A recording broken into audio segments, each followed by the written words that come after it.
blade steel, blade steel, blade steel, blade steel. We all have our individual wants and or needs when it comes to knives, folding knives more specifically for this video, but we take a look at the locking mechanism, we make sure the lockup's good, we make sure the knife aesthetically is pleasing to us, we make sure those ergonomics are nice and comfortable, we make sure we like the way the knife carries, we like that pocket clip, and then of course we make sure it's in our price range. Otherwise, we're not going to care at all, pretty much. We also tend to buy with our eyes a lot. We take one look at a knife. If I just showed you this knife and you had no prior knowledge of what it was, you did not know this was the Spyderco Mannix. Hell, you didn't know who or what Spyderco was, and you thought this was ugly, you probably would immediately not care and just click on another video if I were trying to review this or something. We buy with our eyes. I mean, hell, that's what I do. When I look at a knife and I don't like the way it looks, I instantly don't give a crap. And mainly because I already have a lot of knives. I have a whole collection. I rotate through knives for carry, for defense. I don't need yet another one. Like, oh, this one functions really well. I already have a lot of knives that function really well. This is one of them. If I'm buying more knives on top of the knives I already have, it's most likely just because I want to try something new. I want it to be pleasing to my eyes as well as be ergonomic, have a good lockup, have a locking mechanism that I like, have it carry well, not be too cumbersome, not too obnoxious, but not too tiny and too slim either. But the biggest thing most of us knife people consider above all else, and it's the one big thing that drives most of the price on knives, is that blade steel. This one happens to be CPMS 30V. Really, really amazing blade steel, but very brittle and very expensive. I'd argue probably about at least 60% of a knife's overall cost is from the blade steel, the business end, and for a good reason. Some of these blade steels can get very crazy expensive to manufacture, to work with, but it is the whole point of the knife. A knife is supposed to cut stuff. This handle scale right here, the materials it's made out of, the pocket clip, the ergonomics, the locking mechanism, all of that does not mean jack shit if it cannot cut stuff. So that's why we talk about blade steel. It's important, I understand that. But comparing something like this Spyderco Mannix right here, which will run you maybe about 120 bucks or so, I haven't checked prices in a while, but to this Ozark Trail, you can't get these at Walmart anymore, but almost exactly a year ago prior to me making this video, you could get these for anywhere from $4 to $6. The Ozark Trails were initially about like $3.97 or something like that, and then later Walmart jumped their price up to $6. Now they have a couple more Axis lock style folders for $5 even. So including tax, you're barely going to pay $6 for those things. Let's just say $5. So $5 for this knife, some mystery polymer handle scale, stainless steel liners, tip up loop over pocket clip, Axis style locking mechanism right here. Lockup's actually very good. Let's talk about the blade steel.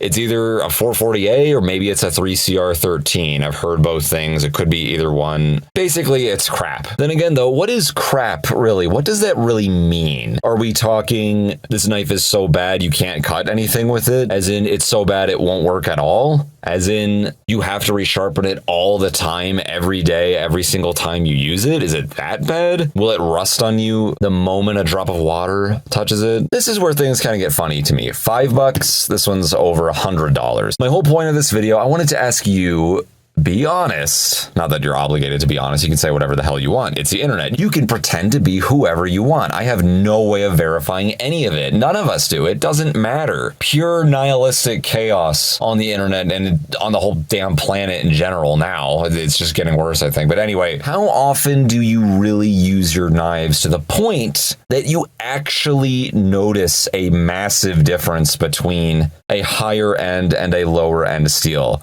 If the heat treatments are good, and by the way, these Ozark Trails, good heat treatments on their steels. Yeah, it's cheap quality blade steel, but it's all in the heat treatment. The softer steels are much cheaper than the harder steels. Now, in the knife world, on the forums and on YouTube, on the Instagram, on the internet, and the whole knife community, harder steels are what we all consider to be better. Socially, we accept harder as better, and for a good reason. You don't have to sharpen it as often as you would a softer steel. And on top of that, harder steels are just more expensive generally. But the disadvantage a lot of people seem to not want to talk about, the cheaper, softer blade steels will sharpen up faster than the harder blade steels. Yes, a softer edge will dull faster than a harder edge, but you can get it really sharp pretty much just as quick as you dulled it. The exact same rule applies to a harder steel. Yes, it'll take a lot longer for this thing to dull out in comparison to something much softer than it, like that Ozark trail down there. But once it does get dull, have fun. It's going to be a while resharpening that thing. And that's just how that works. There's no miracle, magical steel that just breaks the laws of physics that lasts forever and you never have to resharpen it. Or when you do resharpen it, it only takes a couple passes and then boom, it's super sharp again. And then it's going to last you years worth of utility and cutting and you'll never have to resharpen it. It's just, it doesn't work that way. That's not how metal works. That's not how cutting edges work. It's not how heat treatments work. It's a trade-off. Harder steels take longer to resharpen, but they last longer. Softer steels don't last as long, but you can sharpen them quicker. Edges will also tend to roll over rather than chip as readily as some harder, more brittle steels will. There's a lot more to it. It gets very complicated when you get really into the nitty-gritties of the metal and the composition, but that's the very, very short general rule of thumb when it comes to cutting edges on blades. That rule typically doesn't change. Now, I suppose the harder steels are less annoying as far as their edge retention goes. I mean, you could argue, generally speaking, they both require the same amount of resharpening. It's just in different increments. Harder steel, you don't have to resharpen as often, but once it finally does get dull on you,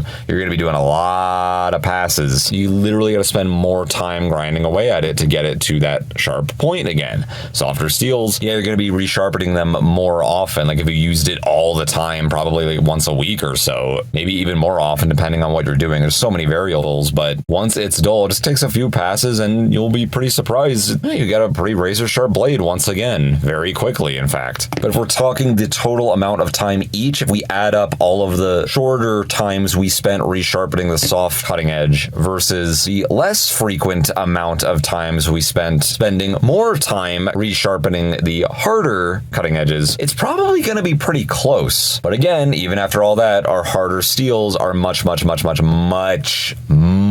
more expensive than the softer steels.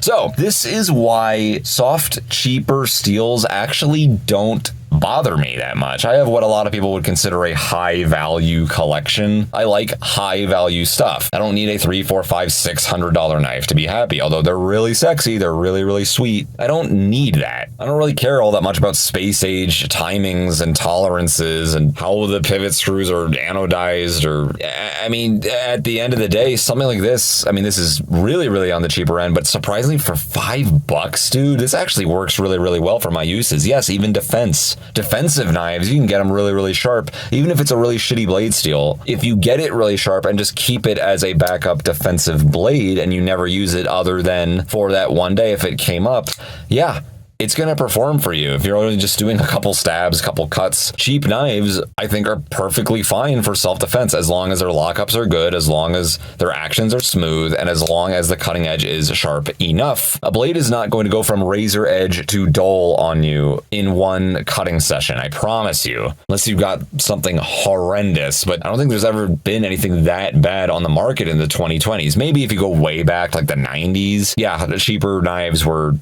literally horrible. But like these days, these Ozark trails are living proof that they're actually not that bad. No, obviously I'm going to pick the Spyderco Mannix over the Ozark trail, hands down. But when we're talking price, I could literally buy 20 of these back when they were sold before I could buy one of these. So again, my question to you, how often do you really use your knives to the point that you actually need a really high quality folder or something even higher quality than this Mannix right here with a super blade steel that just takes eons to finally go dull on you? Do you have a job or some sort of lifestyle where you need to be cutting constantly to the point that you would notice this dulling on you all the time in field and it would get annoying to the point that it's basically not even usable? It would get so frustrating that you have to keep resharpening it all the time. Or do you just prefer something like this even if this would actually work? You just don't want to go home and have to resharpen it every other day or every night. Again, it's a trade-off. To me, the harder steels, they really shine when it comes to in-field use, as in you're going to go out with your knife for days, if not like weeks or months on end, and for whatever reason, you don't have access to any sharpening tools, or you can't afford to have them get resharpened. You don't have the time to resharpen them or maintain them. It has to stay as sharp as possible for as long as possible. Most of us, I don't think, are in that scenario in the 2020s, especially us civilians. Honestly, I really don't have a problem problem with cheaper knives as long as they're well constructed. There are such things as bad cheap knives, but there's also good cheap knives like these Ozark Trails right here. Again, 10 out of 10 times absolutely would prefer the Mannix over the Ozark Trail. Someone just said pick a knife and they were free. Of course, I'm going to pick the damn Mannix. There's no question about it. It's better. But when we're talking about price and we're talking about how often I actually need to use it, really, really high value right here too. Mannix is pretty good value too, but it's expensive. It's over $100. Is that worth it? I think it is as a knife person, but as a general Joe Schmo, a plumber, a carpenter, a professional using folding knives, honestly, most of the time, this would probably be fine. Yeah, they'd probably like this Mannix more than they'd like the Ozark Trail, a non-knife person. Yeah, professional, but not a knife person. You just handed them both of these knives to use. Yeah, they'd probably tell you, I like this Mannix better. It's more solid. I like the blade shape more. I like this locking mechanism more. It just feels like a better knife. It's like heavier, like, whoa, it's really high quality. But again, most of us are not cutting stuff 24/7 to the point that we actually notice that much of a difference. Most of us just like the higher quality blade steels because they're cooler. This knife is more valuable. That blade steel has more potential. It can last longer. And it's just that peace of mind that you have a very valuable folding knife on you. It's high quality. It's cool. It's the same reason we want nice cars, we want nice watches, we want nice jewelry, we want a nice gaming PC, we want stuff that just is high value, we want a diamond ring instead of a cubic zirconia. Yeah, they both work, they both function, but the diamond's it's just so much more valuable.